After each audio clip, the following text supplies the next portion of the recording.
Welcome to the Creative Real Estate Coaching call today. We got some new people, so I just want to welcome those that are new that are just popping in for the first time.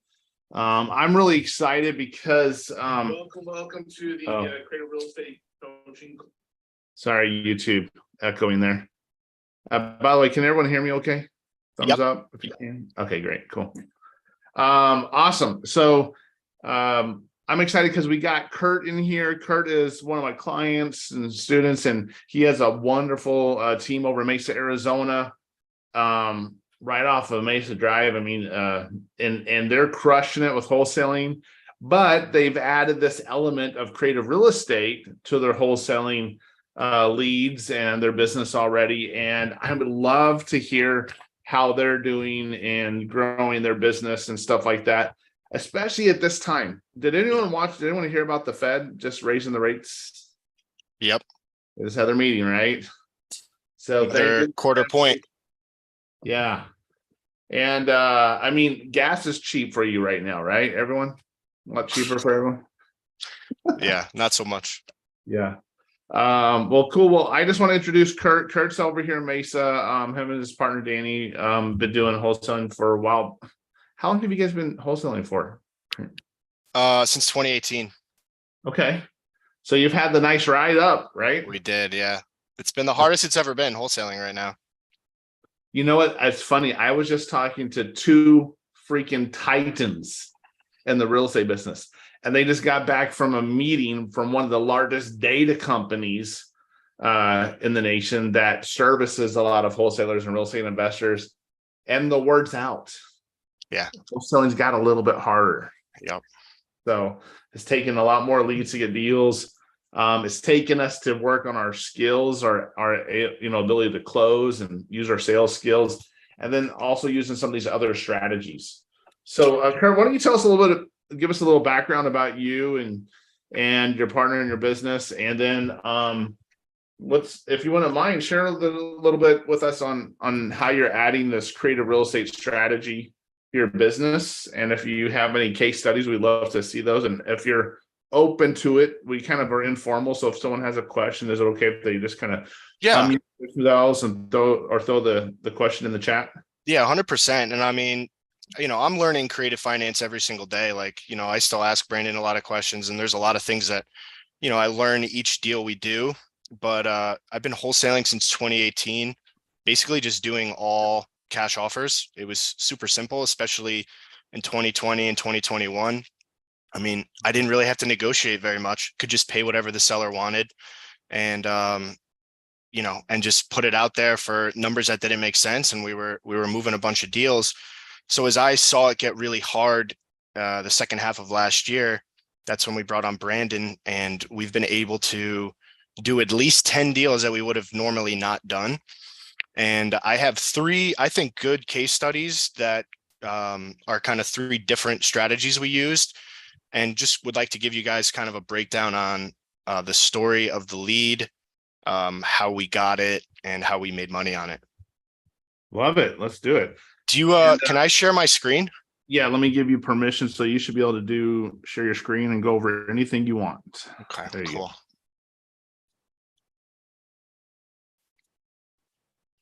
All right, so I'll start by saying every creative finance deal we've gotten, the seller's been super motivated. So if they're not like super motivated, I've personally never had luck doing a creative deal. But this first deal came to us, it was a PPC deal in Bullhead City, and the seller was in foreclosure. His dad was in jail, and the son was taking over the property. And he was in jail for a long time. He wouldn't tell us what it was for. And he had this property in Bullhead. As you can see, here's the mortgage statement. And this is something that I get on every single creative deal that I try to do. I asked them for their most recent mortgage statement. And on this deal, he was about $8,000 behind on payments. Mm-hmm. And you can't really see it here, but his monthly payment was $721. So I did some research on kind of what rentals would go for in Bullhead City, and I thought I could rent it for $1,700. So there's $1,000 cash flow that I could potentially get on a loan that's at 4.5%. So that's what we did. We had to negotiate. We put a little bit more down than we wanted on this one. And you're keeping that one? Yeah, we're keeping this one. And what was the cash flow every month on that deal? It's thousand a month. 1,000 a month. And then what type of investment did you have to put into it? So we put 43,000 in, which is a little bit Okay. more than I wanted, but he needed, it was like 8 grand in back payments.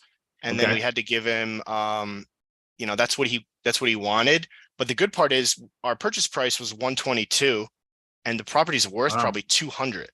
So we have, Oh, wow. So you already got equity. we already got equity, and we have a renter in there now paying us 1,000 a month cash flow. And this was a deal that we probably couldn't wholesale. I don't have any buyers in Bullhead City. Is there a balloon on that, or do you have it for the length of the loan? Yeah, no balloon. Wow. We're just taking over his first. So, you get all your money back in under 4 years. So that's fine. Yeah, exactly. Plus, if I needed to sell it, like you said, we're pretty safe with where we're at as far as purchase price. And, again, the seller was on this specific one, he was super motivated. He wasn't able to make payments. He was behind on his mortgage payment. Are you able to pull that up on Zillow by chance so you kind of get a picture what it looks like? Yeah, let me see. This is great.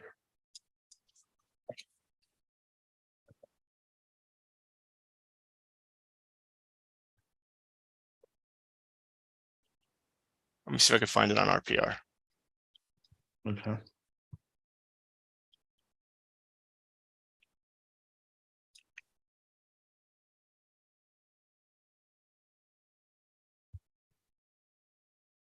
You guys can see that okay? You guys can see my screen? Yeah. It's popping up right there now. Yeah. Okay, cool. Yeah, so this was the address we bought. I mean, we got it for 122.5, which you can see on that's HUD. I mean, this has it valued at 230, but I pretty safely believe we could sell it for 200. And this was like the only way that I could solve this guy's problem. I mean, I did have to put 40 grand down, but the best part is I have debt on it that's not in my name. It's 4.5% interest. If I went to get a loan right now, I'd be at 7 or 8.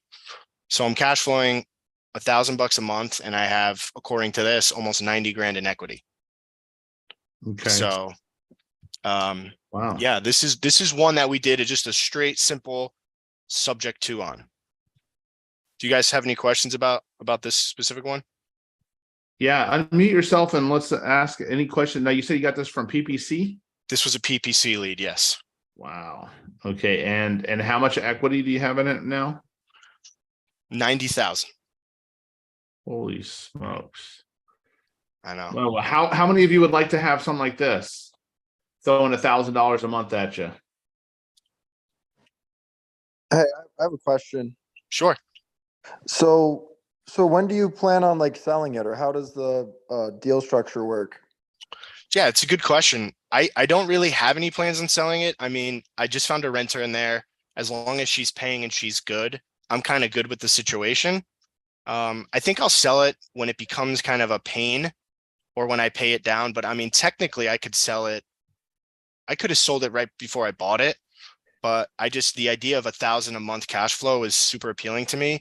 And the fact that I got like a very good debt, right? I had 4.5% interest that I'm taking over, which is really good. So that's something I want to keep long term, but I don't plan on selling this anytime soon.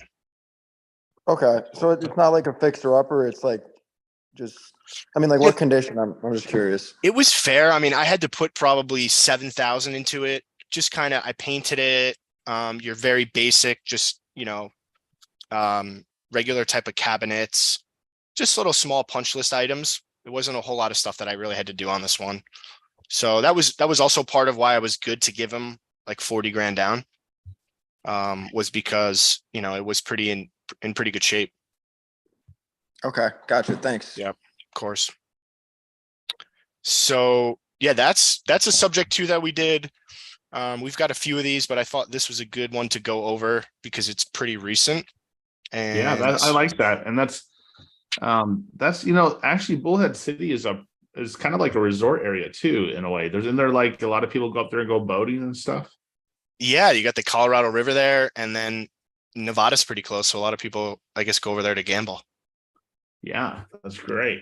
Yeah. That could probably even be something where it could be an Airbnb if you decided to kind of, Possibly. Yeah, it's something I didn't even look into. yeah. So that's that one. I'd like to share another. Yeah, go right ahead. So this, let me see. So this Globe deal, this is a seller who had a different type of motivation. He bought this a year or two ago and wanted to renovate it, and the place just needed a ton of work.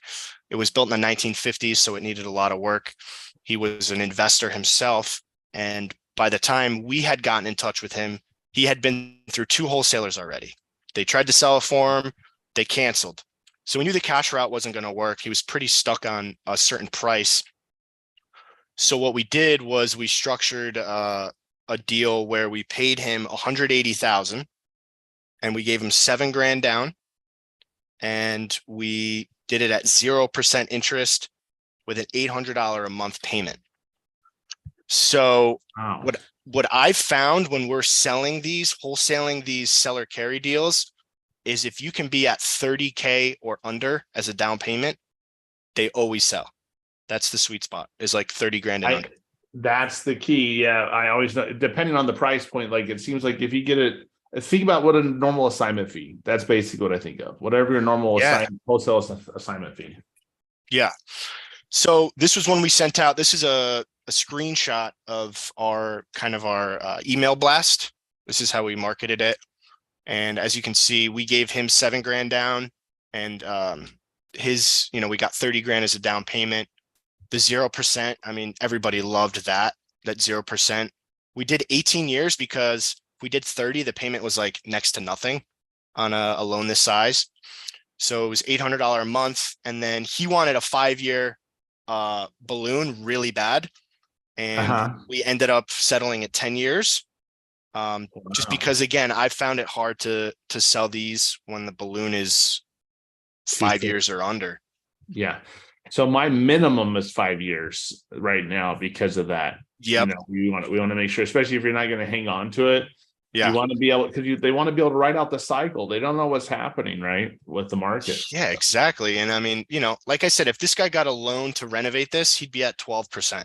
So the value we're adding to the buyers is, look, we have financing in place. The terms 100% sold this deal. Yeah. Let me see. Here's the settlement statement on this one. Okay. We closed this early this year. Sale price of 180, and then you can see down here our assignment fee of 23,000. Very nice. That's nice. Yeah. Do you have pics of that one as well? I might. Yeah, let me see. So that one was in Globe? It was in Globe, yeah. I have a bad habit. But those of you that don't live in Arizona, you'll have to forgive me here, but this is an Arizona thing. So whenever I drive through Globe, there's a little town on the way out there, and everyone thinks of South Florida. Miami. Yeah. So every time we go through Miami, I always have to turn on that Will Smith song, Welcome to Miami. Yeah. So the reason why this wasn't selling, I mean, this is what pictures are of it. It was in bad shape. Like, it needed a lot of work. And again, the seller was like super motivated. He had been through 2 wholesalers already. He didn't necessarily want to do a creative finance option, but it was the only way that he was going to be able to sell it. He was not going up there. It's about an hour and a half away, or was it an hour away from Phoenix? Yeah. Yeah. Roughly. Yeah. So place needed a lot of work, but I mean, it's a triplex. So if he eventually fixes this up, I mean, he's going to be able to make some money on it, on the cash flow. So that's great. So so what was his payments every month? That's a triplex, you said? Yeah, his payments are only $800 a month.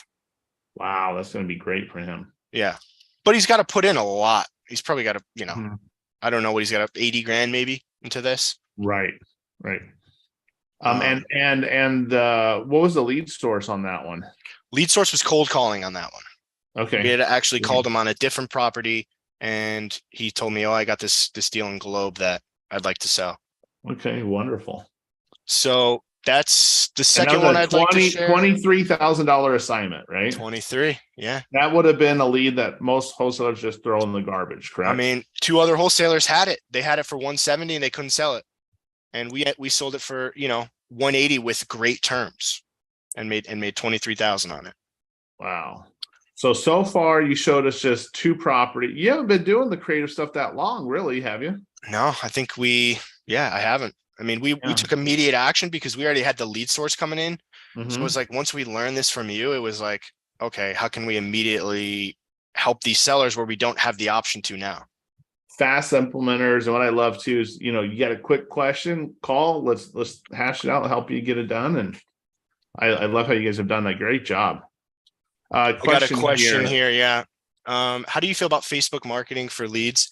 So I've explored all different type of lead sources. The last time I did Facebook marketing or Facebook, paying for Facebook leads, what I found is when they submit the lead, the information that I have for them is wrong. So I guess if you're putting an ad out and someone responds to the ad, they're going to click on it and it's automatically going to give you the information Facebook has for their phone number, their email, like their autofill. Yeah, I guess 100%.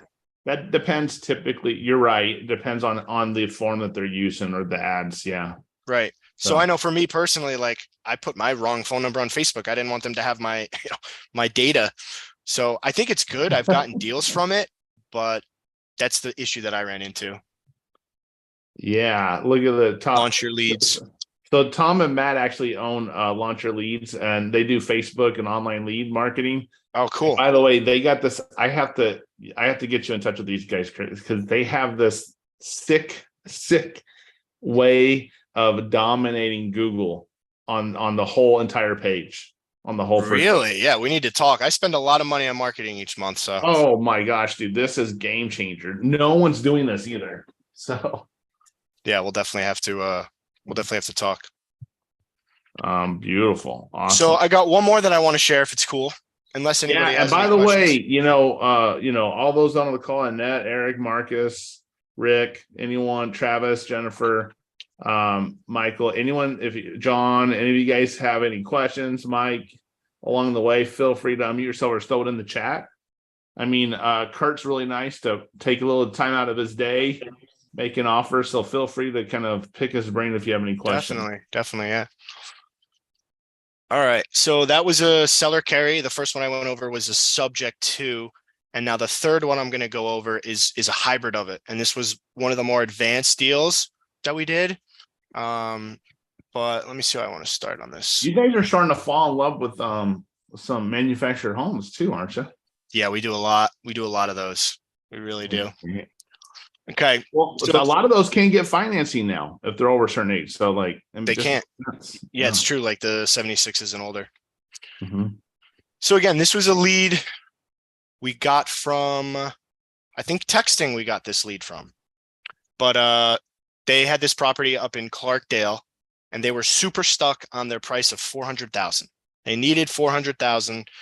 It was probably worth 450 and it needed work. And they needed $40,000 down. That was like those were the two biggest talking points for them, is they needed 40K down and they needed 400,000. So they needed the 40K down because they had a balloon payment on some other land they were buying. So basically what I did is I started off with, okay, 400 purchase price, giving you 40 grand down, and you have a mortgage balance of 234. So that still left 126,000 of equity that we had to figure out. Yeah. So I took over their mortgage payments of 1,400 or 1,464, and I created a second loan with the 126, and I did that at 0% over 30 years, which came out to $400 a month. So my payment to them is $1,864 a month, and that's PITI plus the second. Wow. Okay. And then what type are you keeping this as a rental, or did you sell this on note? Or so that was the plan originally. It was, okay, this is a pretty good payment. I mean, the interest rate on this one is 3.3. So again, super good interest rate. We're going to keep that for sure. That's what I thought. Then I went up there. Clarkdale's about 2 hours away from me. The Yeah. house is 2,000 square feet. I was probably going to have to put 50 grand into it. It was livable, but it was just super outdated. Okay. So, yeah, that's the mortgage statement. And again, you guys, if you're doing creative finance, that's like my first question I ask them is send me that. That shows their motivation, and it actually allows you to run real numbers. So on the buy side, I gave them 400 grand. This is again a HUD here. I did 43,000 down with closing costs. That's what it cost me. And then as you can see, the second note was 126, and then the mortgage was 233 that I ended up taking over. And we closed that on March 6th. So what I decided to do on this one was I tried to find a buyer that I could sell this to on a seller carry, wrapping this wrap. Yes. So I did. I ended up finding a buyer, and let me see. This is the HUD from the sell side. So he closed on it basically like a month later. Wow. 1 month later. And this guy, we negotiated a little bit. As you remember, I bought it for 400. He bought it for 420. Yeah, go ahead. Zero in on that a little bit. Yeah. Zoom in on this. Is that better? Yes. Oh yeah, that's a lot better. Getting a lot better for us. Thanks. Yeah. And I could run these side by side, but this is just a good kind of example of a strategy I didn't even know existed and why I think it's super beneficial. But so yeah, I sold this for 420 and I got 45 grand down. So if you can remember, on my buy side,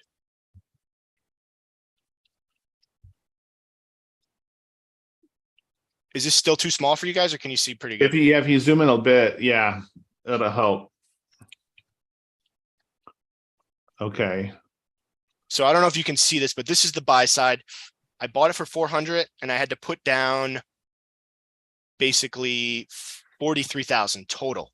That's what I had to do total. That was my cash in. A month later, I sold it for 420 and I got, where is it?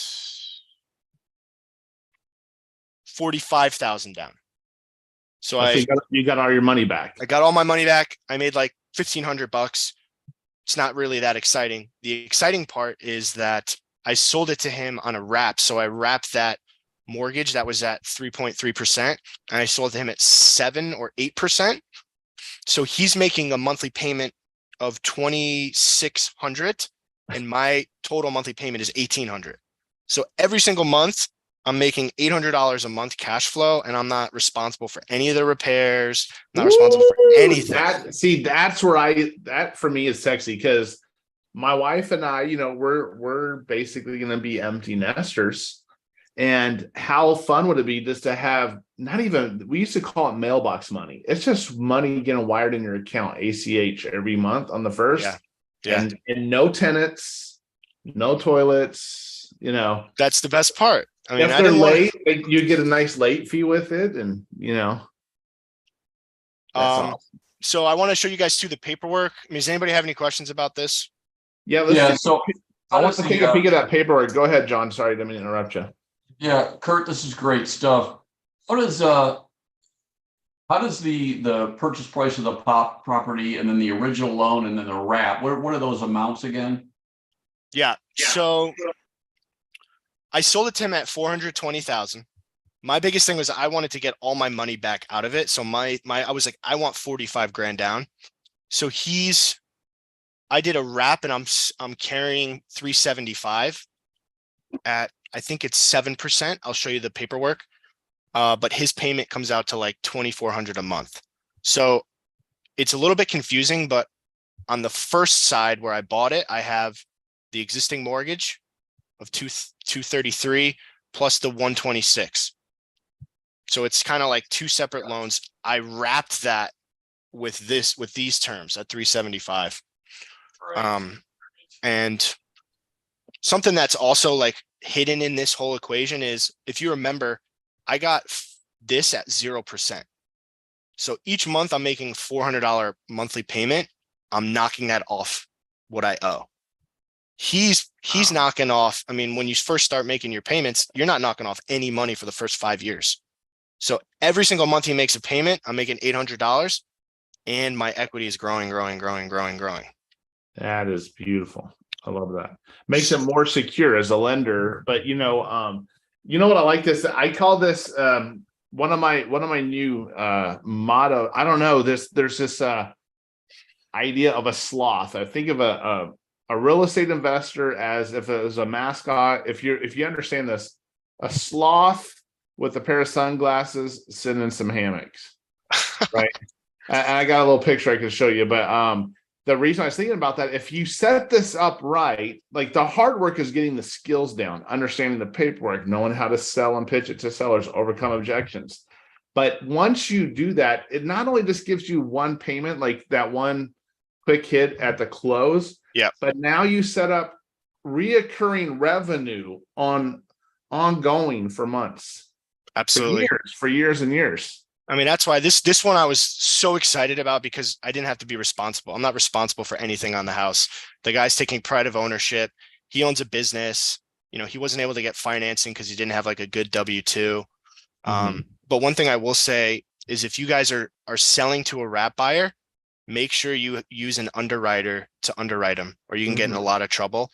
So we used, I don't know who you recommend, Brandon, but we used Call the Underwriter. Call the Underwriter in Scottsdale, right? Yeah, I think you referred us them. Right. And that keeps you compliant, right? That keeps you compliant with the Dodd-Frank Act and stuff like that. And you should do all that. Let the professionals handle that. They'll put their stamp of approval on it, and you're fine. By the way, you won up to 7% interest. I'm trying to find out. I don't remember if it was 7, 8. I remember. Because I was going to say, I mean, interest rates, I think, are just under 7% with good credit right now. And yeah. I think President Joe passed the thing. If you got good credit, you're going to pay more on interest a higher payment than if you have lower credit now. So I don't know how that works. 7%. I don't know if you guys can see you probably could have bumped that up even, but that's, you know what? The idea is you're keeping this affordable, right? Where they don't walk away from this and go get a rental property. Right. You're probably right. I probably could have got more, but he negotiated a little bit. It was the first one I ever did. And he seems super happy with it. I mean, he's getting a good deal. You know, I'm making $800 a month off a property I have nothing to do with now. That's so great. This is the paperwork that I got from Brandon. This first part is just a regular purchase contract. And then we add in this additional seller carryback addendum, and that goes over the terms. 7%. We're using a loan servicing company, so they're handling all of it. They're coming up with statements. He's paying $24.94. And another thing that I had to consider with this was, I'm paying the taxes and insurance on the first, right? On that first note that I have. So I don't want him to pay taxes as well. I don't want double taxes to be paid. So I basically told the loan servicer what I was paying in taxes, and they just they added that to his payment. So I'm still paying the taxes. That was one little nuance that I had to figure out. Yeah, it's just escrowed in with his payment to you. Exactly. Okay, that's great. That's great. I know there's probably a lot of terminology, some of you that haven't heard some of this stuff that we're using, but what Kurt's talking about, he just created money out of thin air, just to let you know. That's just basically what he did. And I learned this from you. I mean, this is something that I didn't even consider. You know, I was always just a cash offer, sell it wholesale. So I'm super excited. I got a question, and I appreciate you. I love getting my ego stroked. You know, I'll take the pat on the back. I appreciate that. But out of no jokes aside, but how important do you think, if you're still wholesaling in today's market, where everything's kind of, inflation is going up, prices are coming down, interest rates going up, how important is to understand this creative real estate, all these different strategies for a wholesaler and investor now? It's huge. I mean, you know, I don't know about you guys, but I spend a lot of money on marketing each month, and now I have more tools to generate revenue from the marketing dollars. the 3 examples I gave you are deals that they wouldn't have worked with a cash offer. And had I not had these skills, I would have just thrown it out. I would have missed out on $800 a month, $1,000 a month on another property, and that $23,000 wholesale fee. So if you're spending money on marketing, I mean, I don't see a better way. I really don't.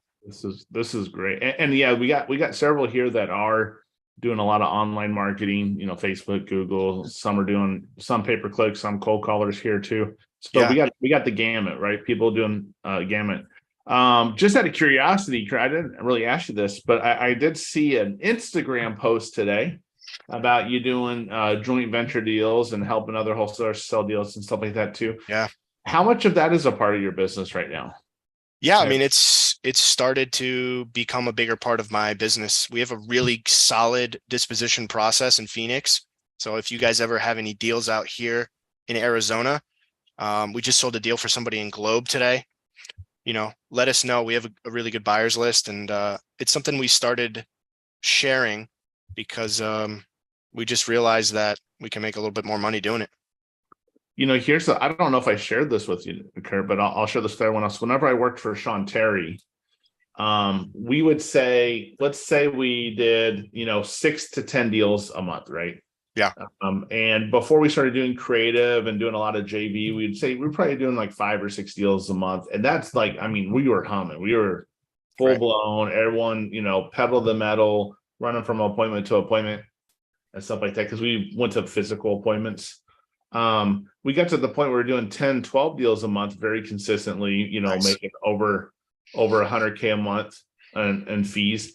And I would say out of those, say we had 10 deals, with 2 to 4 of those would be a creative or joint venture deal. So something we'd have to spend money on marketing because we had a relationship with a lot of other investors in that area. Right. Not only that, we closed more deals because we understood how to do some of the creative financing strategies. Totally. And my favorite part too, like aside from the money, is I know how hard people work to get deals, and then to not sell it is like, it's like heartbreaking. If you haven't had to cancel a contract, you just haven't been in business that long. So Yeah, for real. But you know what? That's what makes you a better salesperson, investor, because a couple of those gut-wrenching conversations, and you want to make sure you get the property low enough or do a creative deal that structure a win-win deal so you don't have to have those conversations. Yeah, I mean, if you guys want, I mean, you can reach out to me on Instagram, or if you want to text me, I'll give you my number. Yeah, go ahead and text it in there. And if you want, if you can stop sharing for a second. Yeah, let me do that. I want to open it up to the group and just let them ask a few questions. There is someone here on the call that I'm going to throw a scenario at you Kurt. Okay. I'd love to get your input on and maybe even recruit you on some of this idea. So okay, go ahead. Kurt, on that last deal, did you try and set the end buyer's payment at like at or below the market rent for the area? it's a good question. I started off with what I wanted to get down. So I initially marketed it at 450 with 45K down, and he negotiated back and forth. He was a qualified lender or buyer. So I just wanted to make sure I played with the interest rate. I thought if you go get a mortgage right now, you're looking at 6-7%. So me asking 8% isn't unrealistic. And I used that calculator that Brandon has us use, played with the numbers, and I just went off interest rate. Gotcha. That's great. Go ahead. Any other questions? We got Kurt on here. He's not that, he just started last year doing this, right? Yeah. So last year I hired you. Especially if you understand a lot of these strategies, you can get going. I know Jennifer had a question. Jennifer's got something. Question. Yeah.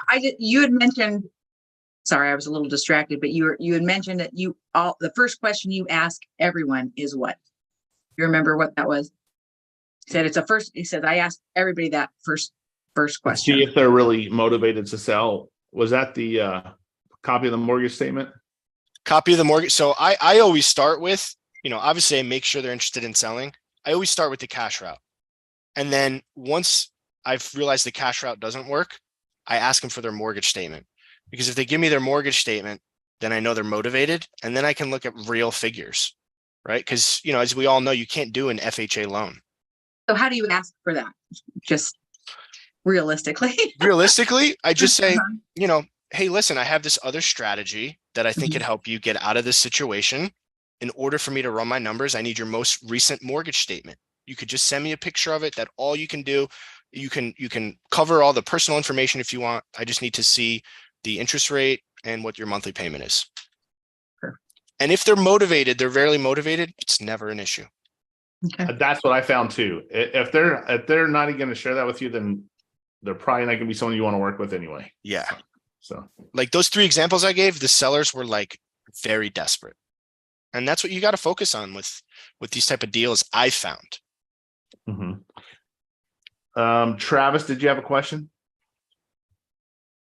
Yeah, I'm sorry I could not pay attention at the beginning and I missed how you got into these deals, how you got into these conversations, because I actually know a lot of information now and I know how to do the calculator, and I could work my way through some of these conversations with the sellers, but I'm wondering how you got these. I heard pay-per-click maybe, or you purchase leads or something, but I didn't catch what it was.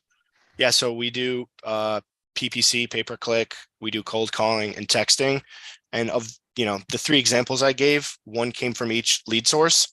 And I start every conversation off with, you know, a cash offer, right? I ask them, hey, what's going on with this place? And then I'll basically just gather information from them. And each one's different. You know, the one in Globe, I knew that I couldn't wholesale it because he had already tried to wholesale it twice.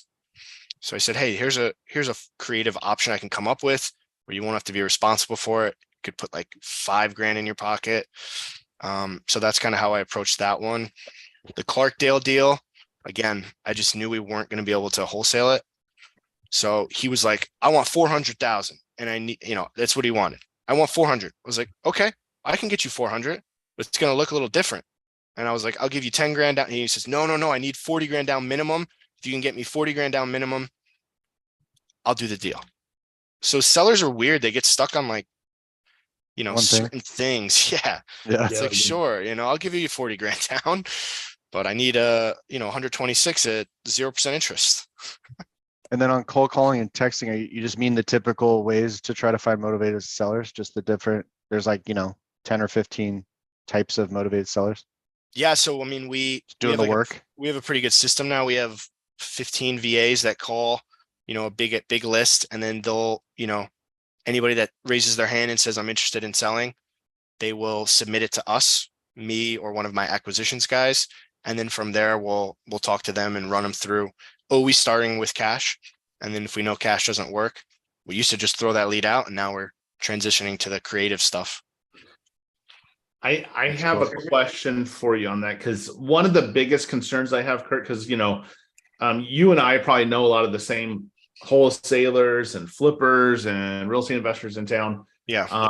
A lot of them that try to go and buy deep discount cash deals, Yeah. they're afraid to implement this strategy because they don't want their acquisitions people just offering creative deals and not doing cash offers all the time. What have you seen about that with you and your team? Yeah, I mean, DJ's been really, really good about it. I think DJ got excited about the creative stuff, but like I said, we always have them say, where's the cash offer have to be and why it won't work. And in a lot of cases, when you offer them cash first, it helps your case. It's like, look, I tried to throw you the cash offer and then I'm doing creative. And then in some instances, we'll go back and say, you know what, I'll just take the cash offer. I love that.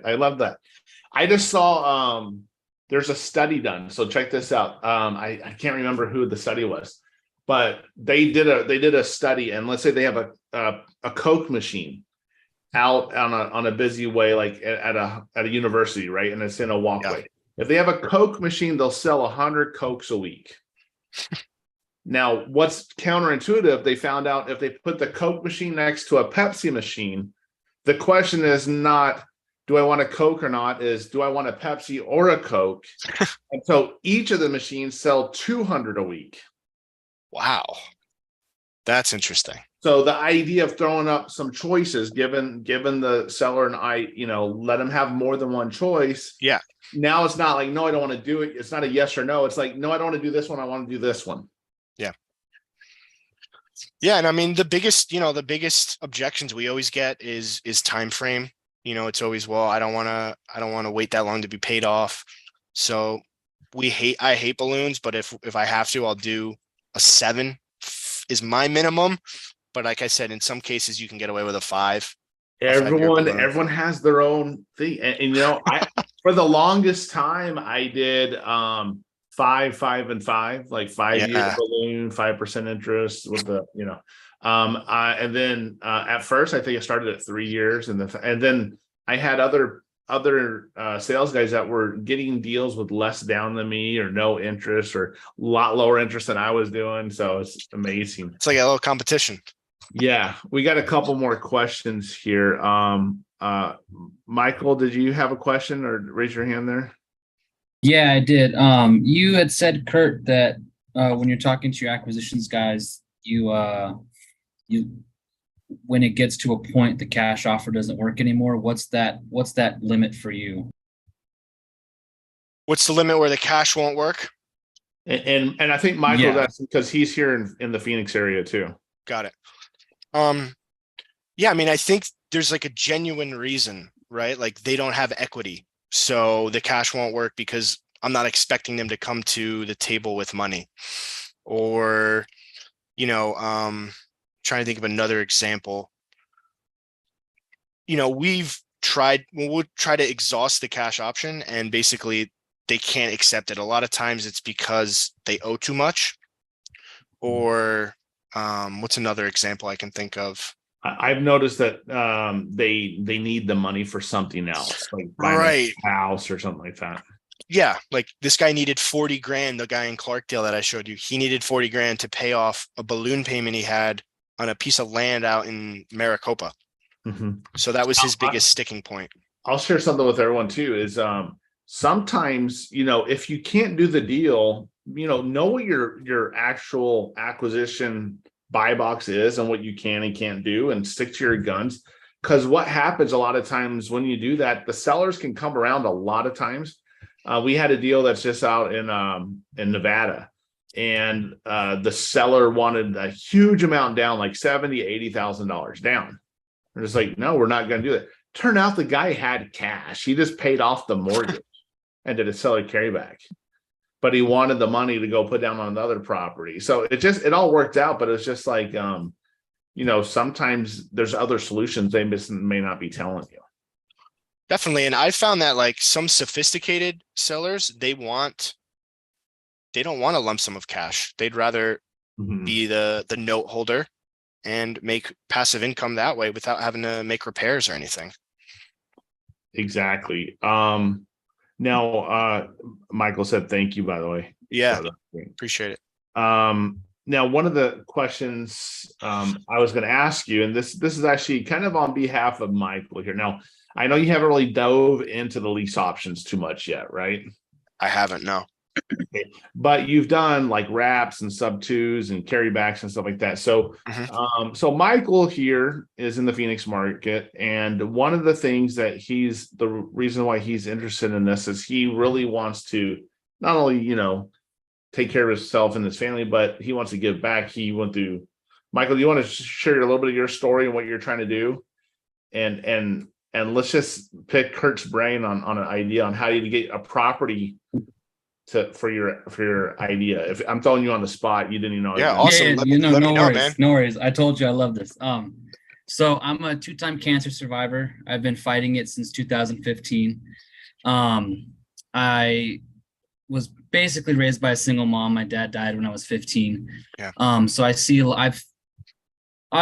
know all the hardships of being the patient, but I was also firsthand at seeing the hardships that are put on like the parents and the family of the person going through it. Yeah. And so one of the things that I want to do with my real estate business is I want to start a nonprofit that has houses available for cancer patients and their families, because I was treated at PCH, Phoenix Children's Hospital. Okay. And a lot of those families were coming from Yuma, from Sedona, because PCH is like top notch when it comes to cancer treatments. Right. And they had to find places to live and like the Ronald McDonald houses, but those don't have a whole lot of rooms. So what I wanted to do was buy houses, have houses that, okay, here you have food, you have entertainment, you have everything paid for. Just sit here, let your kid get better and not have to worry about anything. What an amazing vision, man. I think it is too, and I think I want to try to get some people around this idea because I want Michael to understand that he can use this creative financing strategies, master lease options, wraps, sub twos, carrybacks, to acquire these properties through his nonprofit, right? Have the nonprofit cover the payments and and all that stuff. But a lot of this, when we think about buying a house, we're thinking spend $400,000 or $500,000, Right. or putting 20% down, which is $100,000, right, to get a property. Do you have to put that much down to get some of these properties? Yeah, absolutely not. I mean, there's some, if they don't have any equity, they're willing to just give it to you for nothing. So it's about finding that seller, right? And that's where the work comes in is you got to make a lot of calls. You got to talk to a lot of people and find the sellers that are really truly motivated in a tough spot and need your help. Let me ask you, do you have any idea of the property that you're looking to do this in? I mean, is it anything or is it got to be single family? Whatever works. I mean, I was also thinking like duplexes, triplexes, I think would work too, especially kids are a lot different when it comes to diseases. They don't really know a whole lot about life. So I know that if I had a triplex and there were 3 families that were getting treated at PCH, I know that the kids would get a lot out of each other, a lot of the camaraderie and like the will to fight. Like a lot of them were they were sitting around playing with Hot Wheels or Barbies with other patients. And then once the medication kicked in, obviously they went and fell asleep or whatever. But I mean, it's honestly whatever works for it. I mean, I think you can do townhomes or condos even, I think of like an Airbnb almost model. Right. Yeah. But and now Definitely. would your nonprofit own it or would the patients own it? The nonprofit, Okay. it would pay for everything. Like they wouldn't. Wow. That's the goal. Like the nonprofit would pay for everything. So It'd be that they literally revolving just have to families, sit right, there. Michael? Oh, sorry. It would be Yeah, no, revolving definitely. families. Yeah, like the families that are like I would want to focus on the families that are coming from out of town. That, I mean, for me, it was a 20-minute drive to PCH. It's not as big of a deal, but it would kind of focus on like the people. Like there were a lot of patients from Yuma that were coming here to get treatment because it was their best option, and they had to kind of figure out what was going on with whatever they were. Their accommodations were. I bet you not only individuals, but I think there's a lot of businesses that would get behind this. Definitely, man. Yeah. Like the United Way, and it doesn't, a couple houses near some of these hospitals would make the world of difference for so many patients. And think about all that good publicity they can get, and they can put like a little sponsorship, Oh yeah. stuff out there. Dude, So, I think it's awesome. If there's any way I can help you, and like whether that's finding you a property or something, I mean, I just put my number in there. You could reach out to me. I jotted it down for sure. Yeah, Definitely. Because we do strictly Arizona, all of Arizona. That's our main market. So, if I can find a property that would work, we'll definitely talk. Definitely, yeah. Appreciate it. Yeah, man. that's great. That's awesome. Well, Kurt, I appreciate you being on here. Any other questions we have for Kurt? Anyone? Was it helpful to have someone that's kind of gone through some of the training, gone through some of this stuff, and actually implementing, have someone like Kurt on here to help answer questions, show you some case studies? Yeah, that was awesome. That was great. Happy to share. Like I said, I mean, I didn't really have too much experience with it, and Brandon opened my eyes to it, and these were three deals that I thought were a good example of the different strategies you can do, right? We did a subject to, we did a seller carry, and then we did a hybrid of both. And then we also had 3 different exit strategies. We kept one as a rental, we wholesaled one, and then we wrapped one. So there's just so many unlimited options. And the more you know about these, just the better chances you are of getting deals. That's awesome. Kurt, this is Rick. I have a couple of questions. Sure. What's up, Rick? So the one that you did the wrap, how you took care of the insurance side of it? Because you said on the taxes, you just adjust on the escrow side of it.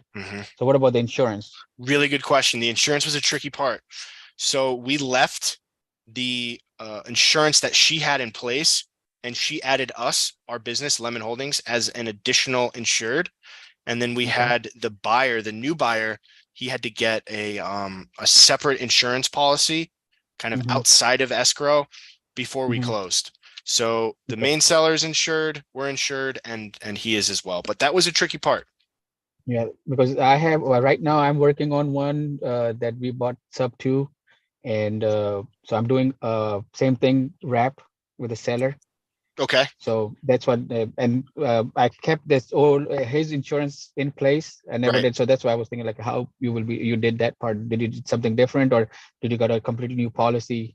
Yeah, I think what we figured out, you can do both, but if you reach out and have them add you as an additional insured, it's just as good, I believe. Okay. Yeah. Go ahead. No, go ahead, Rick. Did you have another question? Yes, actually, that was about the marketing side of it. So you said that you spend a lot of money on different marketing channels, right? Yeah. So what are those channels? Direct mail? I do not do direct mail. I do cold calling, texting, PPC, and then I've recently been messing with expired wholesale listings, which has been one of my greatest lead sources. Expired wholesale listing. Oh, I'm telling you what, that's one of my favorite. I can source a lot of deals from that right there. So where do you get those expired wholesale leads? What I've heard about are you? expired. Yeah. I'm in Tennessee. You're in Tennessee. Okay. So out here in Arizona, they have a wholesaler that basically conglomerates every single small wholesaler's deals and puts them all out on one page. Okay. So what we do is we take that information down, right? And we basically wait for like a month to go by. If they still own it, we give them a call and say, hey, have you ever thought about selling? We know they want to sell. And a lot of times these wholesalers, they don't market properly. They pay too much. They don't market properly. So you have a super motivated lead there. So that's been another lead source we get. It's technically cold calling, but it's more targeted. It's more targeted. Yeah, because they were there. Same thing like expired. We knew they wanted to sell it, but they couldn't sell it because they were asking too much or whatever the reason was. Right. And maybe the third time around, they come, they come to their senses. The seller had multiple cash offers signed up and they thought they were selling it and nothing. And then you come with a creative offer and they get a higher price. You're like, oh, okay. Exactly. Yeah. We got a couple more questions here from Marcus. Do you have to use a trust to pull this off? No, I don't use a trust. I don't have a trust. Yeah. And then Rico says, how much money do you need to do a wrap?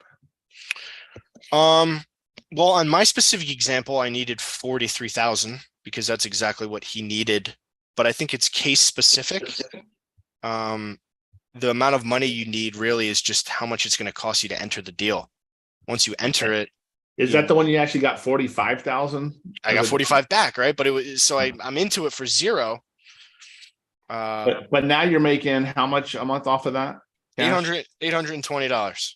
So Rico, that could be another $800 a month coming in, like without having to work for it every month. So that's awesome. I have one more question again. Sorry. Yeah, go ahead. Yeah, of course. So he said that he didn't buy the property under a trust. So any reasoning for it? Because normally what I've heard, if you do sub 2s, and it's better to go into this just for the sub do and sale clause thing. Yeah. I mean, no real good reason other than that was never something that really scared me. I bought it in an LLC, and I own 3 sub 2s, and knock on wood, I mean, I've had no issues with them at all. Okay.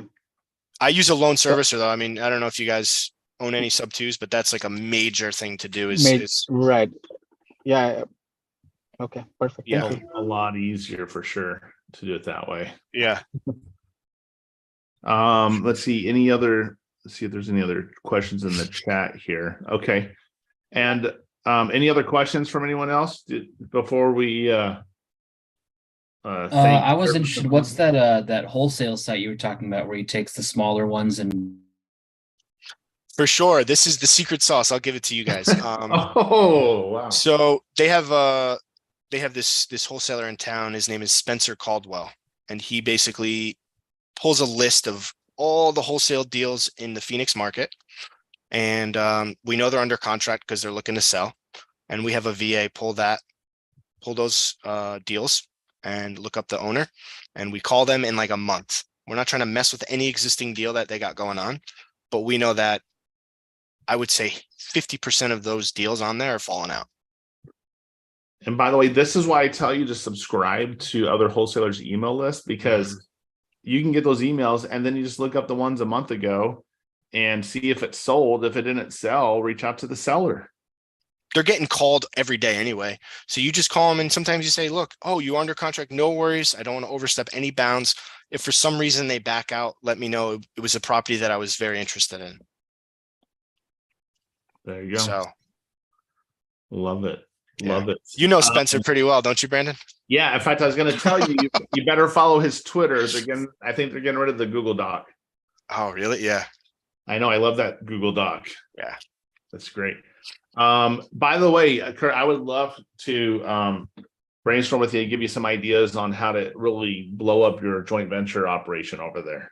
I would love that. Because we did that, and it's something that I helped out some of the other guys in town, and some of them are just strictly running their wholesale business with that type of strategy. Maybe some online marketing, some Facebook, and some PPC and JV deals. Yeah, I mean the biggest wholesaler in the nation does that, right? Yeah, Jamil. Yep. Yeah. My first joint venture deal like that, or co-wholesaling deal, was with Sean Terry about 12 years ago. Nice. So, yeah. Great. Well, thank you so much, Kurt, for jumping on. Of course. Really thank you for having me. it. Yeah. And it was really good to see you guys having some success and actually implementing. This is the difference between the successful students that I find and the unsuccessful ones. And I used to take it so hard to go if someone wasn't doing something, because I realized it's up to them, right? But once you start, I think there's some fear once we do some role plays and practice and in this community and this coaching calls, we go through those issues, we can overcome a lot of that. So yeah. Thank you so much, Kurt. Appreciate you being on. Thank you, Brandon. Appreciate it, man. You bet. Now, for everyone else still on here, I want to kind of just share with you guys. I want to go for those that haven't seen the school community. I want to show you this. And it is right here. Boom. All right. So this is the school community. Right here is where we'll be uploading all the coaching call recordings. Okay. And there's some other trainings in here you can check out. The calendar is where we have our scheduled calls. So you're welcome to jump on this call every Wednesday. We did a role play call this morning. We'll be doing a role play call next Wednesday morning and the following Wednesday morning as well, it looks like. And so you're welcome to join all these calls every week. And this school community is a lot like a Facebook group. So if you have a question, you can ask here. Over here on the right-hand side, this is where the link is for all the contracts. You hit that first link and it'll show the contracts, and we got a couple of ebooks in there. One is on gut sales and one is on lease options, lease purchasing. And then I don't know if it's going to let me stop share for a second and then jump back in. Okay. All right. So back in here. Okay, so right here, and then if you need to book a call, you can click on this link, and this goes to my Book Like a Boss page. You can book a phone call or a Zoom call. But if you want to skip the line, right? If you want to skip the line, go here, click on this link that says send me a Voxer. You don't have to worry about scheduling a call. Just hit me up on Voxer, you get your question answered right away. And then right here, I'll get my Voxer chat. I'm gonna share this little page with you, and this is my Voxer profile, but this is instructions on how to download Voxer if you don't have it.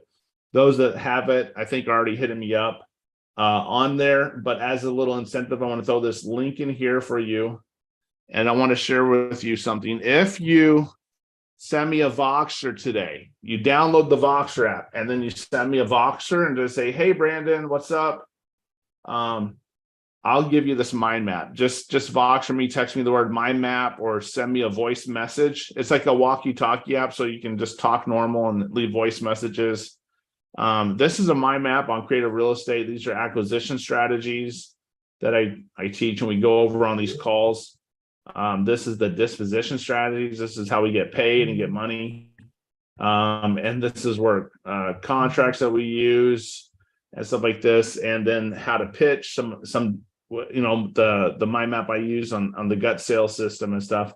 And then and closing those deals, the different strategies, using a third party if we have to use a title company, or if we close at the kitchen table. So if you want this free mind map, download the Voxer app and just text me the word mind map on there, and or just send me a voice memo and say you want a mind map, and I'll send it to you there on Voxer as well.